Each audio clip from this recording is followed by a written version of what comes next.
Come on, my whole crew's been as cold as ice. Forever sweet beside.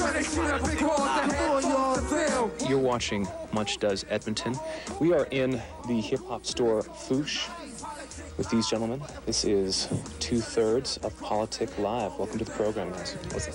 What's up, man? Sure. Black, white, Puerto Rican, Chinese rappers, I'm addicted. Using construction bastards, well, look to memory lane, my glory live on. This is for Mavericks, playboy, say so. Politic Live, by your very name, implies a group of consciousness. Would you say that's accurate? That describes you fairly accurately? I would say that it's not necessarily a group about consciousness, but a group that realizes, just like any individual, that life is about so many things. And the thing with us is that the politic actually represents the fact that we're actually understanding the business side of it and still representing the art, which is the live format. And the name Politic Live, like what we try to do when it comes to our music, is make sure that we're talking about every issue, because life is too multidimensional for you to be either just political or for you to just be a club MC or to be a battle cat. You got to represent life in all art forms, and that's what we try to do with our music. Relentless pursuits to make these rubber plays happen, yo. The kid in water, the veins I bleed through. Be attentive, I probably when I'm by myself, yo. Cause I never give up the fight.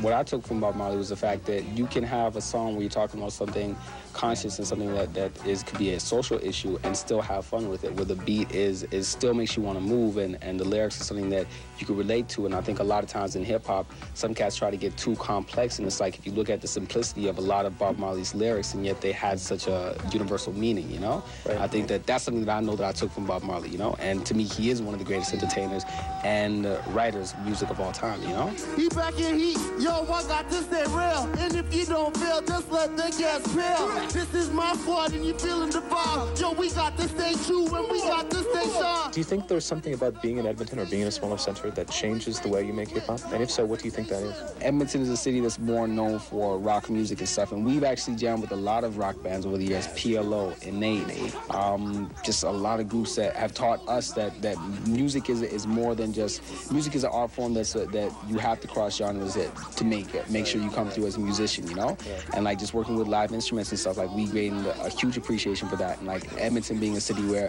a lot of that takes place, you learn a lot about that, you know? And you learn even more about hip-hop music, because hip-hop is a culture and a music that has borrowed so much from other genres and even given back to other genres, you know? So now all of a sudden you start seeing, okay, well, this is where we're all connected in one way or another. Rap superhero, pretty Chris is the name. Rip my baggy food break, wing like a K. Courtesy of Poli, Circa shades in the game. so the people keep talking and don't get down to business. What stage is the Edmonton hip-hop scene at right now, do you think? I think that one thing that we have is definitely talent. What we need to start realizing is that a lot more discipline, as far as like realizing that although it is an art form, you have to practice at it and work at your stuff just like any sports player would, or anything in life. And I think that with more organization and leadership, that we can actually get to where we need to be, and a lot more networking, not only just inside the city but across the nation.